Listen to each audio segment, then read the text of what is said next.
سامعین حضرات، دہلی کی جانب سے پیش ہے حضرت مخدوم علاؤالدین علی احمد صابر پاک کلیری رحمت اللہ علیہ کے حالات زندگی اور روشن تعلیمات پر مبنی داستان صابر۔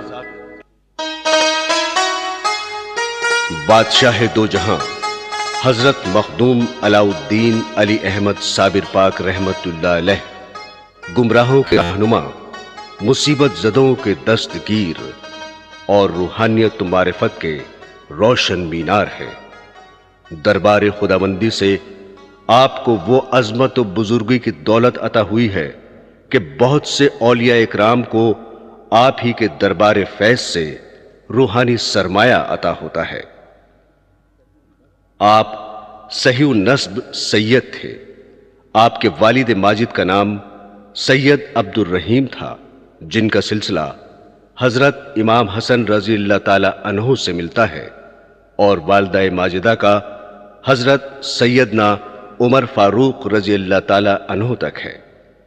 آپ کی والدہ ماجدہ حضرت ہاجرہ عرف جمیلہ خاتون حضرت بابا فرید الدین گنج شکر رحمت اللہ علیہ کی حقیقی بہن تھیں۔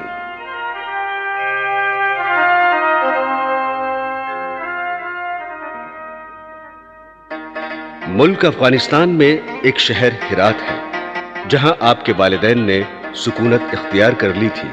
وہیں آپ کی پیدائش 19 ربیع الاول 592 ہجری بروز جمعرات کو ہوئی۔ یوم ولادت ہی سے آپ کے چہرہ مبارک پر صبر و قناعت نمایاں تھے۔ 1 سال تک آپ ایک دن دودھ پیتے تو دوسرے دن روزے سے رہتے۔ دوسرے سال آپ ایک دن دودھ پیتے تو 2 دن روزہ رہتے۔ اس طرح آپ نے صرف 6 ماہ 9 دن شیر مادر نوش فرمایا۔ تیسرا سال شروع ہوتے ہی آپ نے دودھ پینا ہی چھوڑ دیا۔ آپ جو یا چنے کی روٹی برائے نام کھا لیتے تھے۔ چوتھے سال آپ کی زبان مبارک کھلی تو سب سے پہلے جو حضرت کی زبان سے کلمہ نکلا وہ تھا لا موجود اللہ، یعنی اللہ کے سوا کوئی معبود نہیں۔ جب آپ کی عمر 6 سال کی ہوئی، آپ یتیم ہو گئے۔ 7واں سال شروع ہونے پر آپ نے پابندی کے ساتھ تہجد پڑھنا شروع کیا۔ ہمہ وقت فکر الہی میں مصروف رہتے، کسی وقت بھی عبادت الہی سے غافل نہ رہتے۔ اگر کبھی آپ کسی اہل باطن اور روشن ضمیر سے کوئی کلام عشق الہی سنتے تو آپ پر فوراً وجدانی کیفیت طاری ہو جاتی تھی۔ آپ کی والدہ اکثر آپ سے فرماتی کہ بیٹا، تمہاری عمر ابھی اس قابل نہیں کہ اس قدر مجاہدات اور مشقت کرو۔ آپ جواب میں فرماتے، اے مادر مہربان، کیا کروں دل نہیں مانتا، تمنا یہی ہے کہ راہ حق میں خود کو فنا کر دوں۔ حضرت صابر پاک رحمت اللہ علیہ کے والد ماجد کا بیان ہے کہ ایک دن صبح کے وقت میں نے مراقبے سے آنکھ کھولی تو دیکھا ایک سانپ کے 2 ٹکڑے پڑے ہوئے ہیں اور صابر پاک رحمت اللہ علیہ وہاں بیٹھے ہوئے ہیں۔ حضرت صابر پاک فرماتے ہیں کہ آج سے کوئی سانپ میرے خاندان کے کسی آدمی کو نہیں کاٹے گا۔ میں نے سانپوں کے بادشاہ کو مار ڈالا ہے اور سب سانپوں سے وعدہ لے لیا ہے کہ وہ میرے خاندان کے کسی بھی فرد کو ہرگز نہ کاٹیں گے۔ روایت ہے کہ ایک دن گھر میں فاقہ تھا۔ آپ نے والدہ سے کہا کہ بھوک لگی ہے، کچھ کھانے کو دیجیے۔ ماں نے بیٹے کو تسلی کے لیے پانی سے بھری ہوئی ایک دیگچی چولہے پر رکھ کر نیچے آگ سلگا دی اور بیٹے سے کہا کہ تھوڑی دیر انتظار کرو، کھانا پک رہا ہے۔ جب بہت دیر ہو گئی، کھانا نہیں ملا تو پھر والدہ صاحبہ سے عرض کیا کہ بھوک بہت لگی ہے۔ آپ نے خود ہی دیگچی کا سرپوش ہٹایا تو دیکھا کہ خوشبودار چاول پکے ہیں۔ آپ کی والدہ کو بہت تعجب ہوا۔ بعد میں کچھ چاولوں کو تبرکن تقسیم کر دیا۔ جب حضرت صابر پاک رحمت اللہ علیہ کی عمر 6 سال کی ہوئی تو آپ کے والد ماجد کا سایہ سر سے اٹھ گیا۔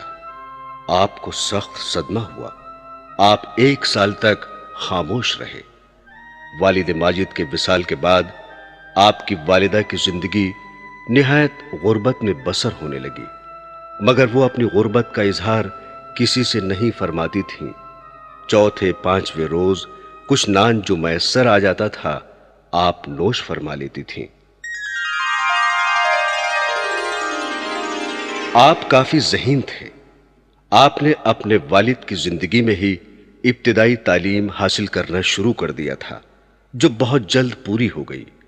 آپ کے والد کے بعد آپ کی والدہ نے حضرت گرگانی رحمت اللہ علیہ سے آپ کو حضرت بابا فرید الدین گنج شکر رحمت اللہ علیہ کے پاس ظاہری اور باطنی تعلیم کے لیے بھیجنے کا ارادہ ظاہر کیا۔ حضرت گرگانی رحمت اللہ علیہ اس بات سے بہت خوش ہوئے اور آپ کو فوراً اجازت دے دی کہ آپ اپنے بھائی حضرت بابا فرید رحمت اللہ علیہ کے پاس لے جائیے۔ آپ کی والدہ آپ کو لے کر سن 601 ہجری میں پاک پٹن پہنچی۔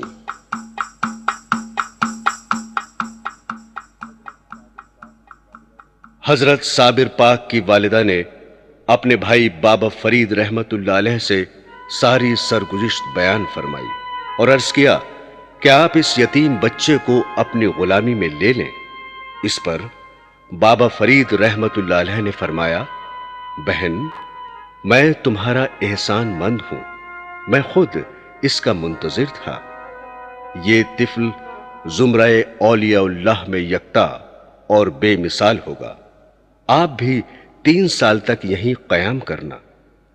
آپ کی والدہ اپنے بھائی کے مکان پر 3 سال تک رہیں، اس کے بعد واپس ہرات چلی گئیں۔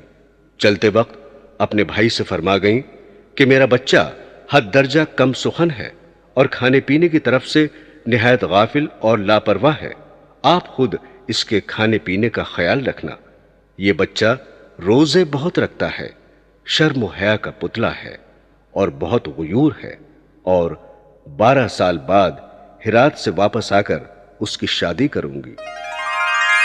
بابا فرید رحمت اللہ علیہ نے حضرت مخدوم پاک رحمت اللہ علیہ کو ان کی والدہ کے روبرو بلا کر حکم دیا کہ صبح سے تم لنگر کا انتظام اور کھانا تقسیم کیا کرو۔ یہ حکم سن کر صابر پاک کی والدہ بہت خوش ہوئیں۔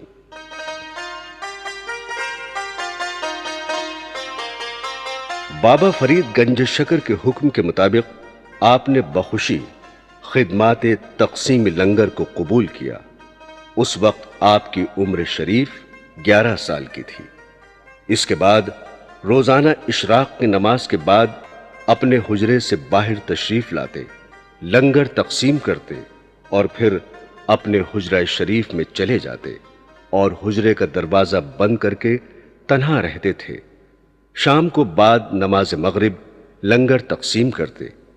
کسی نے بھی حضرت کو تقسیم لنگر کے وقت یا بعد میں کھاتے پیتے نہیں دیکھا۔ آپ نے یہ خدمت 12 سال تک انجام دی۔ جب سے حضرت بابا فرید گنج شکر نے لنگر خانے کا کام آپ کے سپرد کیا تھا، اس دن کے بعد سے کبھی آپ کو کچھ کھاتے پیتے کسی نے نہیں دیکھا۔ مطلب یہ کہ آپ نے اسی دن سے جسمانی غذا بالکل ترک کر دی تھی اور آپ کی زندگی کا دار و مدار تمام تر روحانی غذا پر تھا۔ ایک مرتبہ کا ذکر ہے کہ آپ کے ایک شیخ ساتھی نے آپ کو آپ کے مخصوص حجرے کے اندر روتے ہوئے دیکھا تو رونے کا سبب معلوم کیا۔ آپ نے جواب دیا کہ مجھے سلوک کے سلب ہو جانے کا خوف ہے۔ آج سے اللہ تعالیٰ نے مجھے دنیا فانی سے بالکل لا تعلق بنا دیا ہے۔ آج کے بعد رجال الغیب اور اولیاء اللہ کے ماں سوا اور کوئی متنفس میرے پاس نہیں آنے پائے گا۔ لہٰذا اس روز کے بعد آپ حجرہ مبارک کے اندر داخل ہونا تو درکنار، کسی متنفس میں اتنی مجال بھی نہ تھی کہ آپ کے حجرہ مبارک کے قریب بھی پھٹک سکتا۔ اس دن سے آپ کی دنیا سے بے تعلقی اور قوت جذب کی شدت بڑھتی چلی گئی، یہاں تک کہ اس قدر زیادہ ہو گئی کہ جس کی مثال ملنا بہت مشکل ہے۔ آپ کی قوت جذب کی شدت بیان کرتے ہوئے حضرت بابا فرید گنج شکر رحمت اللہ علیہ رقم تراز ہیں کہ ایک دن میرے لڑکے نعیم الدین کو نہ جانے کیا سوجھی کہ وہ آپ کے حجرے کے اندر جھانکنے لگا۔ اسی وقت اسے خون کی قے ہوئی اور اس نے وہیں تڑپ کر جان دے دی۔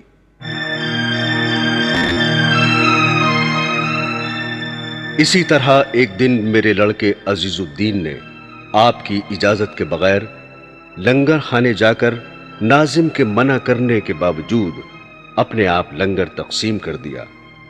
جب وہ لنگر تقسیم کر کے چلا گیا تو کچھ دیر بعد آپ لنگر تقسیم کرنے کی غرض سے لنگر خانے میں داخل ہوئے اور ناظم سے کہا کہ لاؤ لنگر تقسیم کرے۔ اس پر ناظم نے تمام واقعہ آپ کے گوش گزار کیا۔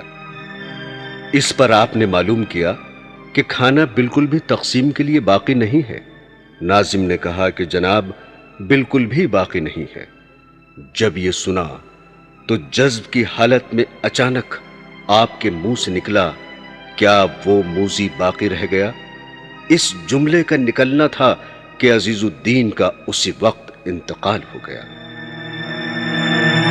ایسے ہی ایک روز میرا لڑکا فرید بخش آپ کے حجرے کے قریب حجرے کی طرف منہ کر کے پیشاب کرنے لگا۔ وہ بھی اسی وقت تڑپ تڑپ کر ختم ہو گیا۔ حضرت بابا کی اس تحریر سے آپ بخوبی اندازہ کر سکتے ہیں کہ آپ کے جذب کی حالت کس قدر شدید تھی کہ جس پر کوئی غیر نہیں بلکہ آپ کے اپنے 3 ماموں زادے اور پیر کی اولادیں یکے بعد دیگرے جاں بحق ہو گئیں۔ اور اسی کے ساتھ ساتھ اس کا بھی اندازہ کیجئے کہ کس قدر قابل قدر تھی حضرت بابا فرید رحمت اللہ علیہ کی قوت برداشت کہ یکے بعد دیگرے 3 صاحبزادے موت کی گود میں جا سوئے، مگر آپ کی پیشانی پر بل تک نہیں آیا، بلکہ پیری مریدی کا وہی تعلق جو پہلے تھا نہ صرف باقی رہا بلکہ اس میں مزید اضافہ ہی کیا۔ کہا جاتا ہے کہ جب آپ کی والدہ ماجدہ کو ان دردناک واقعات کی اطلاع ملی تو وہ فوراً پاک پٹن تشریف لے آئیں۔ 3 بھتیجوں کی موت کا ان کے دل پر بہت اثر ہوا۔ جب آپ کی والدہ ماجدہ نے آپ کو بہت زیادہ کمزور و لاغر پایا تو اس کا سبب معلوم کیا تو انہیں پتہ چلا کہ آپ بالکل بھی کچھ نہیں کھاتے ہیں، تو انہیں بہت افسوس ہوا۔ آپ نے فوراً اپنے بھائی بابا فرید گنج شکر سے دریافت فرمایا کہ آپ نے ہمارے بچے کو کھانے کو نہیں دیا؟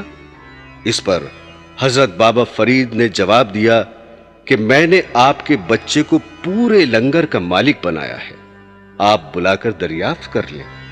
جب مخدوم علی احمد کو بلا کر پوچھا گیا تو آپ نے فرمایا کہ مامو جان، آپ نے مجھے لنگر تقسیم کرنے کو کہا تھا نہ کہ کھانے کو، آخر میں کس طرح سے کھا سکتا تھا؟ اس پر بابا فرید کو سخت حیرانی ہوئی۔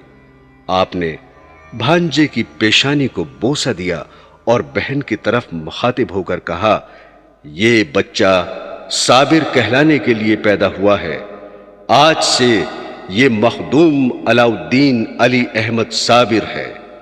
اسی دن سے آپ صابر پاک مشہور ہوئے۔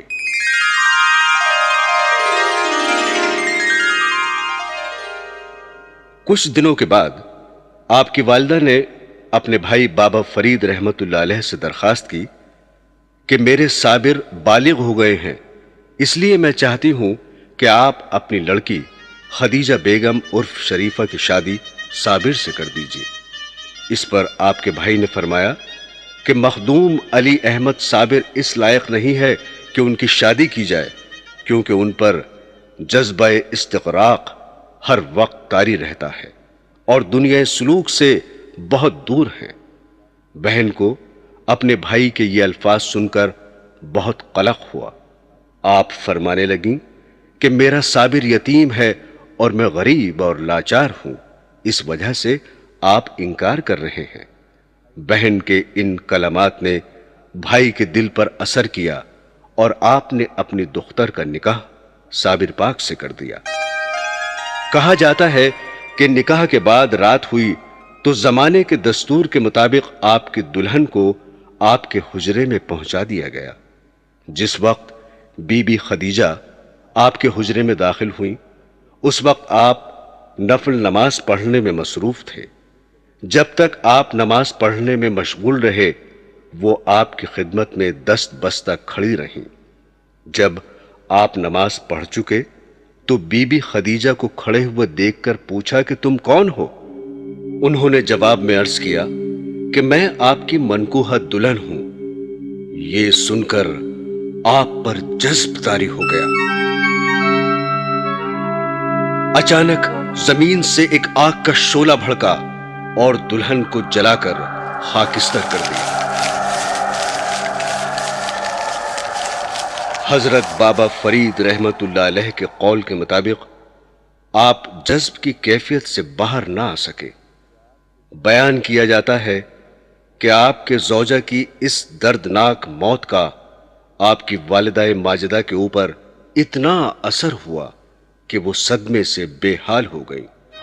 وہ ایک طرح سے خود کو اس واقعے کا ذمہ دار سمجھتی تھیں اور اسی صدمے سے ان کا انتقال ہو گیا۔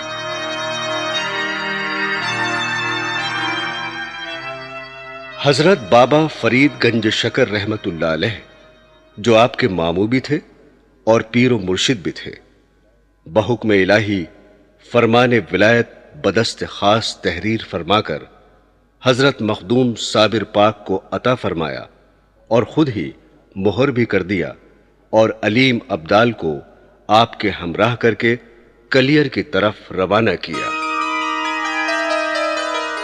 حقیقت گلزار صابری سے روایت ہے کہ حضرت علاء الدین علی احمد صابر پاک علیم اللہ ابدال کے ساتھ سن 650 ہجری میں کلیر شریف پہنچے اور مسمات گلزاری روغن گر کے یہاں مقیم ہوئے اور اس کے مکان کے ایک گوشے میں سکونت اختیار کر لی اور حسب معمول عبادت و ریاضت میں مشغول ہو گئے۔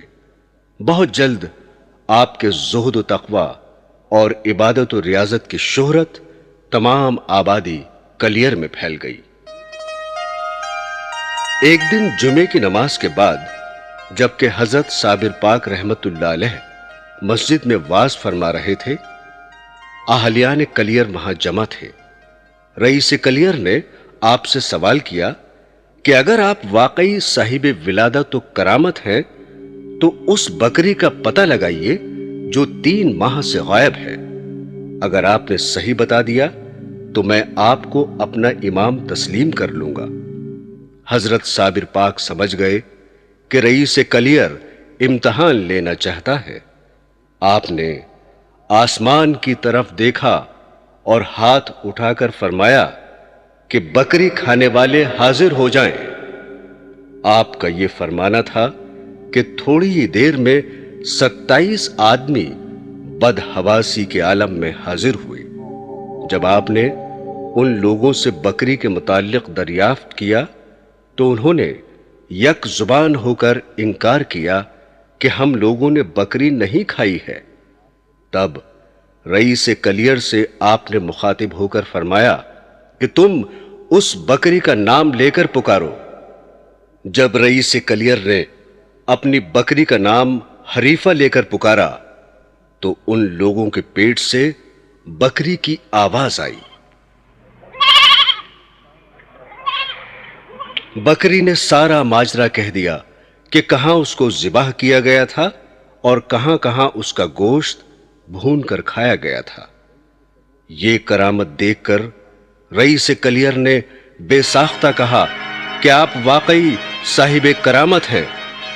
جب قاضی نے دیکھا کہ رئیس کلیر حضرت کی کرامت کا قائل ہو گیا ہے تو رئیس کلیر کو کسی طرح سے بہکا کر یہ سمجھا دیا کہ یہ سب جادو کی باتیں ہیں اور آپ ان کا کوئی اثر نہ لیں۔ یہ بات رئیس کلیر کے دماغ میں آ گئی اور اس کرامت کو وہ جادو سمجھنے لگا۔ جب حضرت صابر پاک کو اس بات کا علم ہوا کہ رئیس کلیر قاضی کی باتوں میں آ کر آپ کی کرامت کو جادو کہہ رہا ہے تو آپ نے فوراً کہا کہ رسول اللہ کی سنت ادا ہوئی۔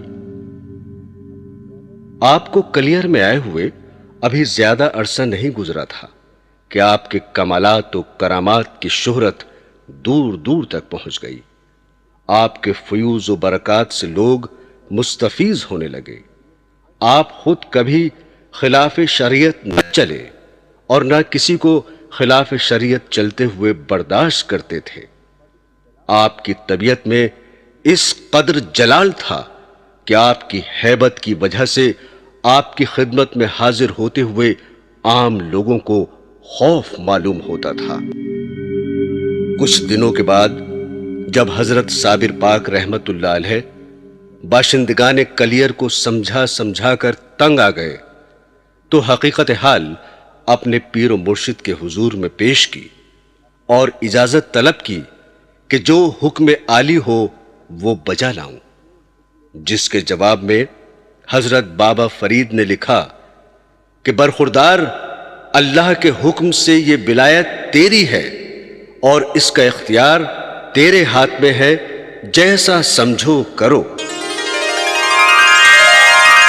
ایک دن کا واقعہ ہے کہ آپ اپنے خادموں اور مریدوں کو ساتھ لے کر جمعے کی نماز ادا کرنے کی غرض سے جامع مسجد میں تشریف لائے اور وہاں جا کر پہلی صف میں تشریف فرما ہو گئے۔ کچھ دیر بعد جب علماء ظاہر کی جماعت جامع مسجد میں پہنچی تو انہوں نے پہلی صف کو گھرا ہوا پایا۔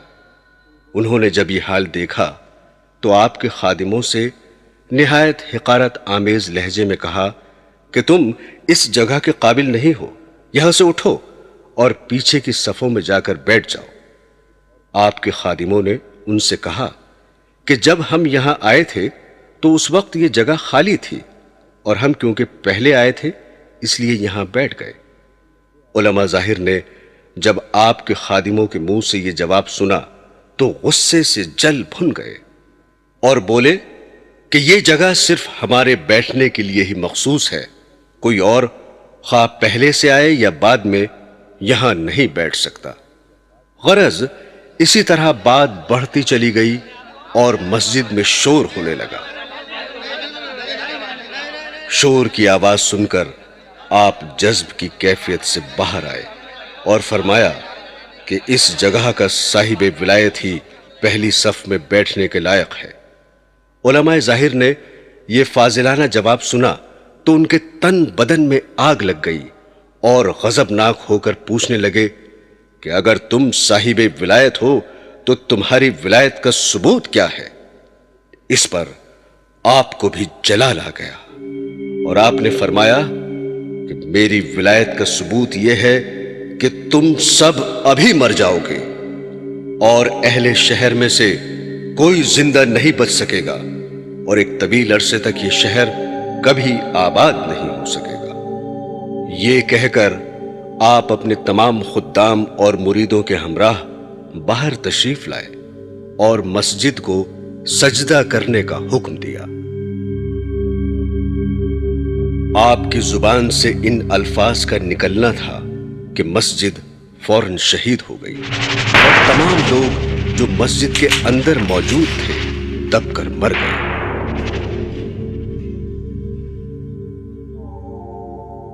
مسمات گلزاری بھی یہ واقعہ سن کر فوراً اپنے گھر سے مسجد کی طرف آ گئی اور حضرت صابر پاک رحمت اللہ علیہ سے عرض کیا کہ حضور، میرا لڑکا باہ الدین بھی اسی مسجد میں نماز پڑھنے آیا تھا۔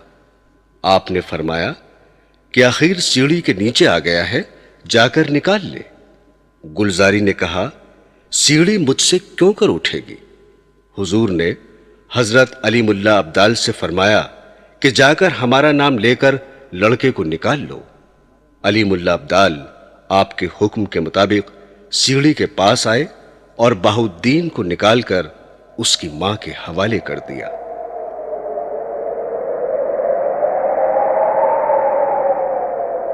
مسجد کے شہید ہونے کے بعد باقی لوگوں میں خوف و ہراس پھیل گیا۔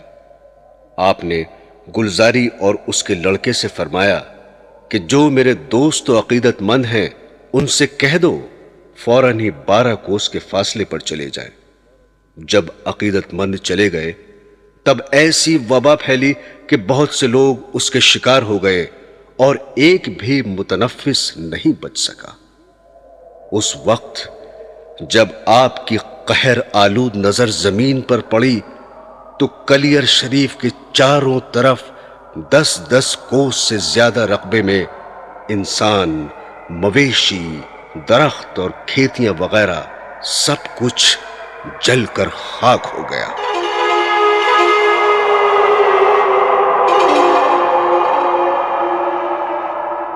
جیسا کہ آپ سن چکے ہیں، آپ کے اندر شروع سے ہی جلالی کیفیت بہت تھی، مگر کلیر شریف کی بربادی کے بعد تو آپ کی یہ کیفیت اپنی انتہا کو پہنچ گئی۔ آپ کے جلال کا یہ عالم ہو گیا تھا کہ جس جگہ بھی آپ کی نگاہ پڑتی وہیں سے آگ کے شعلے بلند ہونے لگتے۔ آپ کے روب و جلال کے ڈر سے کوئی آدمی بھی آپ کے پاس نہیں آتا تھا۔ کہا جاتا ہے کہ کلیر شریف کی بربادی کے بعد تقریباً 12 سال کی طویل مدت تک آپ ایک گولر کے درخت کو پکڑے ہوئے استغراق کی حالت میں کھڑے رہے۔ نہ دن کو کھاتے تھے نہ رات کو سوتے تھے، بس دن رات کھڑے رہتے تھے۔ ان کے حالات کا علم جب حضرت بابا فرید گنج شکر رحمت اللہ علیہ کو ہوا تو انہیں بہت افسوس ہوا۔ انہوں نے اپنے مریدوں اور خادموں سے فرمایا کہ جو بھی صابر کو بٹھانے میں کامیاب ہو جائے، جو چاہے گا وہی پائے گا۔ اس بات کو سن کر حضرت شمس الدین جو بابا فرید گنج شکر کی خدمت میں تھے آپ کو بٹھانے کا وعدہ کیا۔ بابا فرید نے حضرت شمس الدین کو سمجھایا کہ خبردار، علی احمد صابر پاک کے سامنے سے نہ گزرنا، بلکہ ان کی پشت کی جانب سے کوشش کرنا، اور دعا دی خدا تمہاری مدد کرے۔ آپ علیم اللہ ابدال کی معرفت سے کلیر آئے۔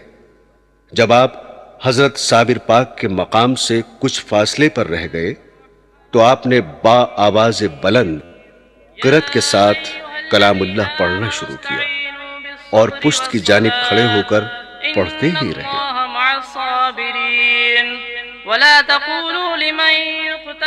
شمس الدین کے پڑھنے کا انداز بہت ہی سہانا تھا۔ بڑی دیر کے بعد صابر پاک متوجہ ہوئے اور فرمایا کہ پشت کی جانب کلام اللہ پڑھنا ٹھیک نہیں ہے، سامنے آ کر پڑھو۔ آپ اسی طرح کلام اللہ پڑھتے رہے اور جب کافی دیر ہو گئی تو رک گئے۔ آپ صابر پاک نے فرمایا کیوں رک گئے؟ پڑھو۔ تو شمس الدین نے عرض کیا کہ حضرت کھڑے کھڑے تھک گیا ہوں، اب کھڑے ہونے کی سکت نہیں رہی ہے۔ حضرت صابر پاک نے فرمایا اچھا بیٹھ جاؤ۔ اس پر حضرت شمس الدین نے پھر عرض کیا کہ یہ کیسے ممکن ہے کہ حضور کھڑے رہیں اور غلام بیٹھ جائے؟ جب دوبارہ آپ نے بیٹھنے کو کہا تو پھر شمس الدین نے وہی جواب عرض کیا اور کہا کہ اگر حضور بیٹھ جائیں تو بندہ بھی بیٹھ جائے۔ چنانچہ صابر پاک نے بیٹھنے کا ارادہ کیا، لیکن کس طرح سے بیٹھتے ہاتھ پیر شل ہو گئے تھے۔ حضرت شمس الدین نے بمشکل سہارا دے کر اسی گولر کے درخت سے کمر لگا کر آپ کو بٹھا دیا۔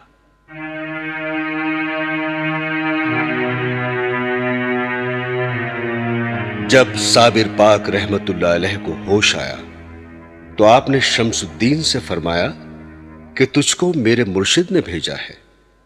اس پر شمس الدین نے جواب دیا ہاں، جیسا کہ آپ کو معلوم ہے میرا ارادہ پاک پٹن جانے کا ہے۔ اگر حضور مستقل طور پر اس غلام کو اپنی خدمت کا شرف عطا فرمائے تو یہیں قیام کروں۔ حضرت صابر پاک نے آپ کے سر پر ہاتھ رکھا اور فرمایا کہ تم میرے فرزند ہو۔ اس کے بعد صابر پاک نے حضرت شمس الدین کو باقاعدہ طور پر سلسلہ چشتیہ میں مرید کیا۔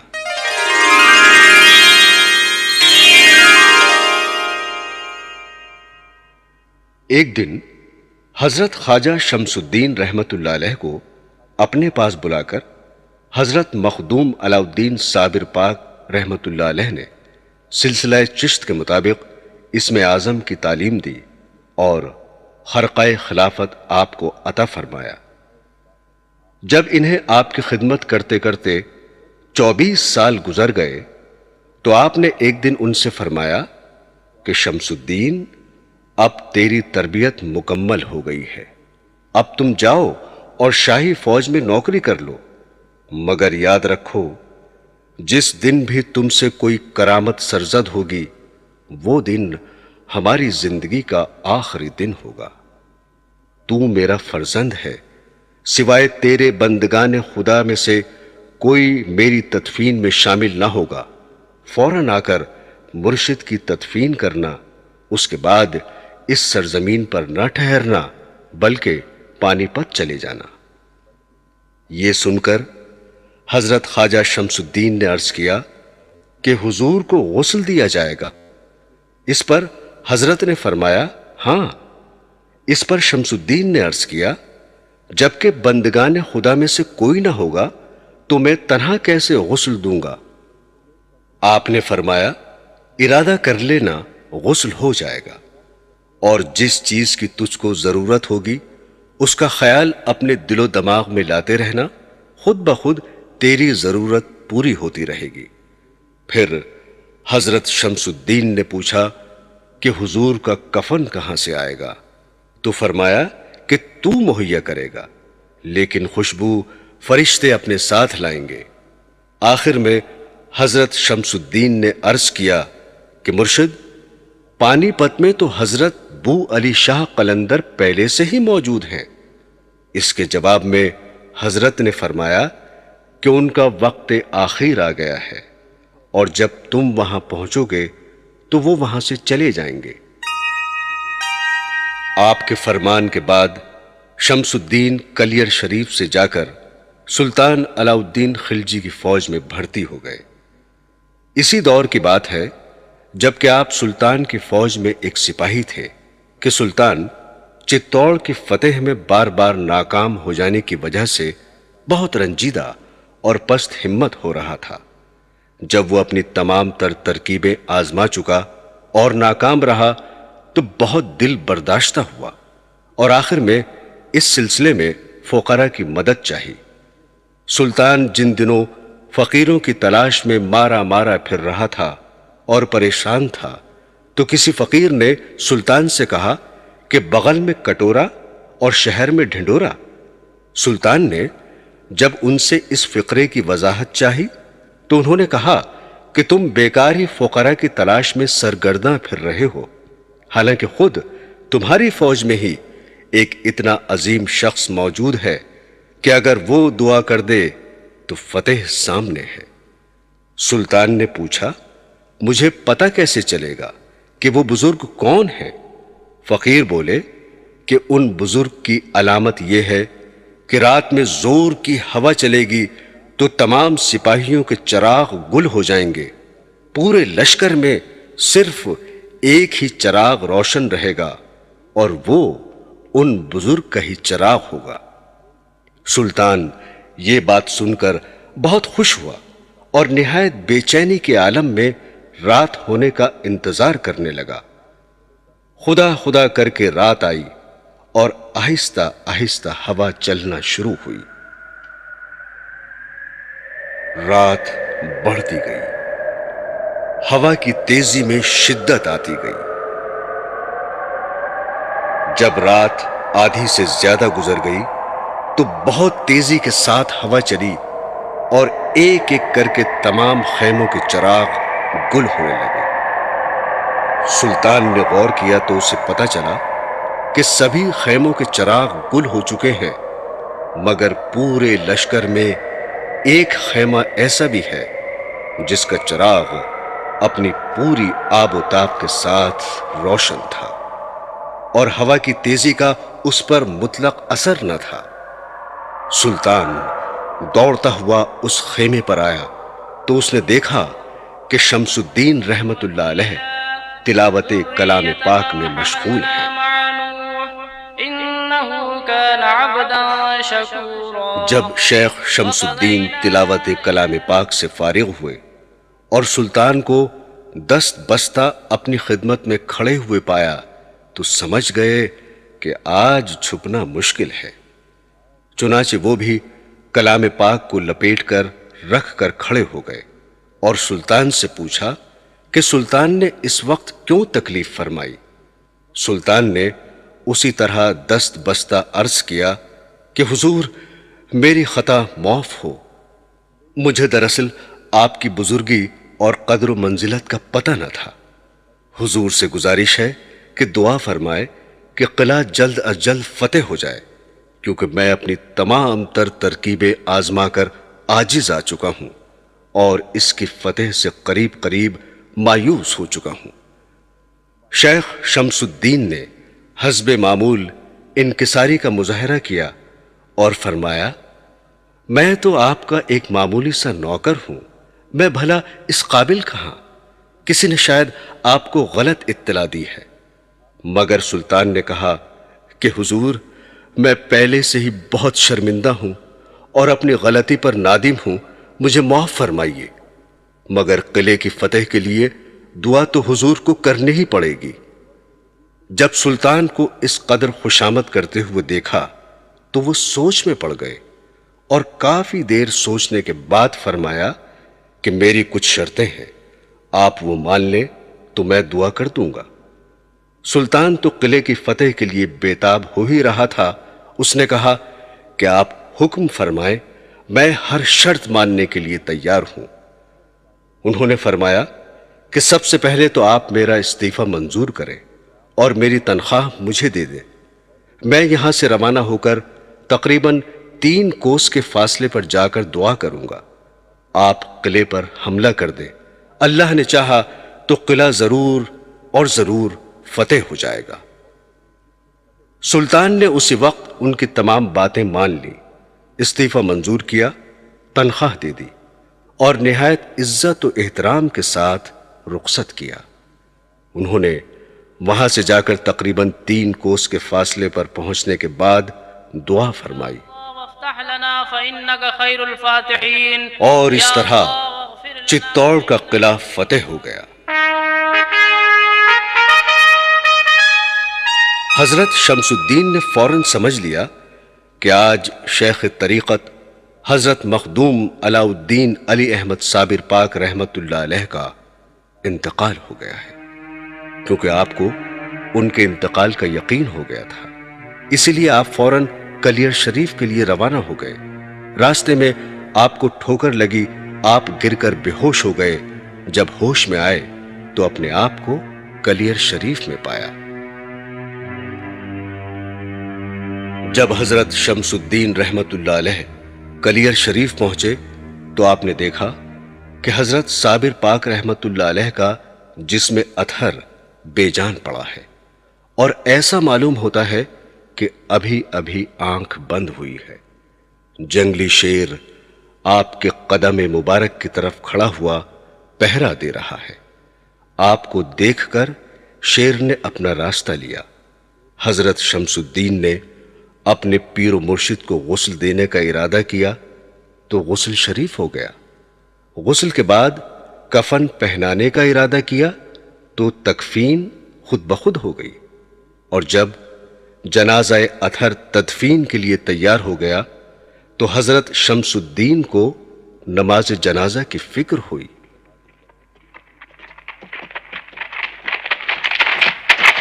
کیا دیکھتے ہیں کہ ایک نقاب پوش بزرگ گھوڑے پر سوار تشریف لاتے ہیں۔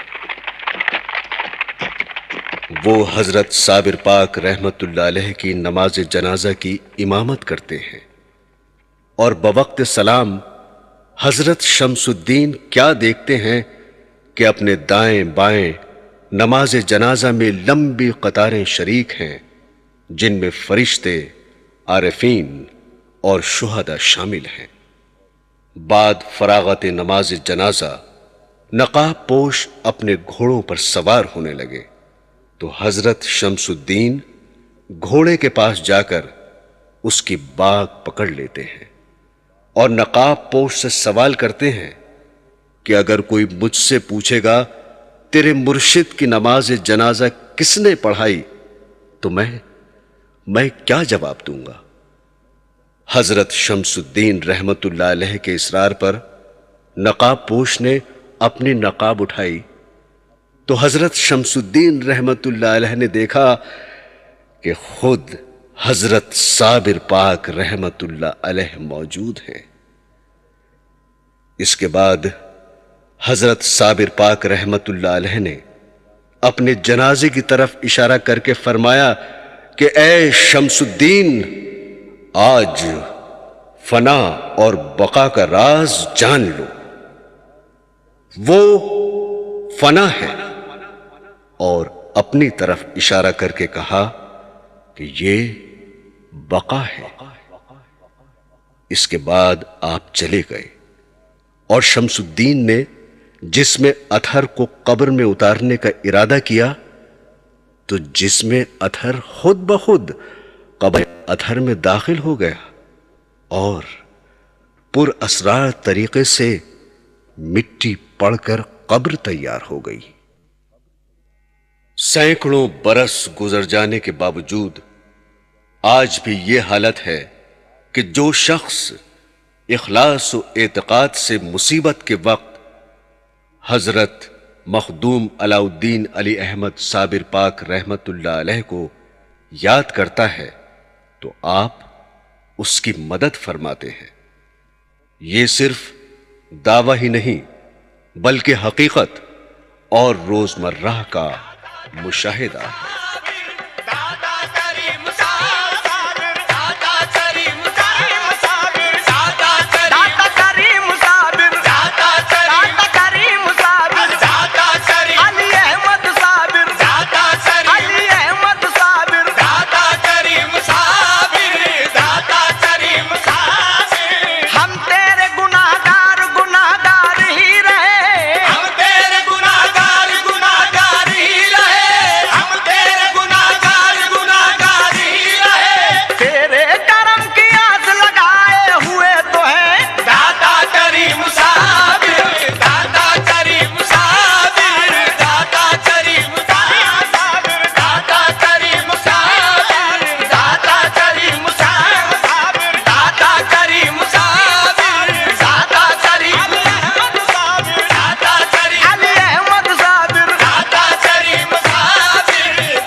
سامعین، سونک انٹرپرائزز دہلی کی جانب سے بزرگان دین اور اولیاء اکرام کی زندگی اور تعلیمات پر مبنی سیریز کے تحت خواجہ غریب نواز رحمت اللہ علیہ کی سوانح حیات کے والیوم 1 کے بعد ابھی آپ نے ہماری اس روحانی سیریز کا دوسرا والیوم حضرت صابر پاک رحمت اللہ علیہ کے حالات زندگی، روشن تعلیمات اور کرامات پر مبنی داستان صابر سنا۔ اسی طرح آئندہ بھی سونک انٹرپرائزز آپ کی خدمت میں والیوم 3 بہت جلد پیش کریں گے۔ السلام حضرت مخدوم صابر، السلام السلام حضرت مخدوم صابر، السلام السلام حضرت مخدوم صابر، السلام السلام والیے کلیر شہ عالی مقام السلام والیے کلیر شہ عالی مقام صد سلام چشتیانوں صد سلام عاشقاں روز و شب بادہ بروے پاک تو ہر دم مدام روز و شب بادہ بروئے پاک تو ہر دم مدام ماں گدایا نے درد جویا رحمت آمدے ابر رحمت لطف فرما جود و کن ہر خاص و عام ابر رحمت لطف فرما جود و کن ہر خاص و عام بر توئی نا زیمدا کے ہر دو عالم گشتئی مایہ ناز جناب پاک تو خیر الانام مایہ ناز جناب پاک تو خیر الانام تاب کے جاز گویت شرح حال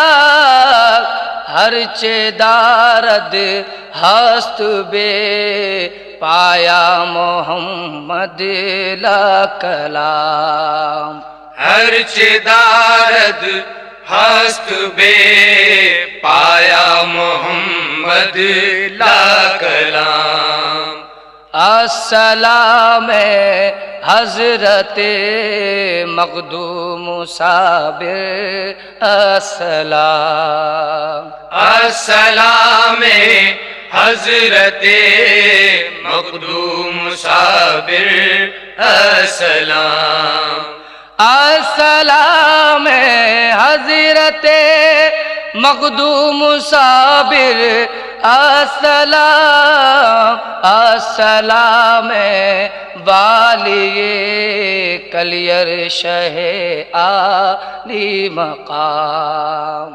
السلام والیے کلیر شہ عالی مقام السلام حضرت مخدوم صابر السلام السلام حضرت مخدوم صابر السلام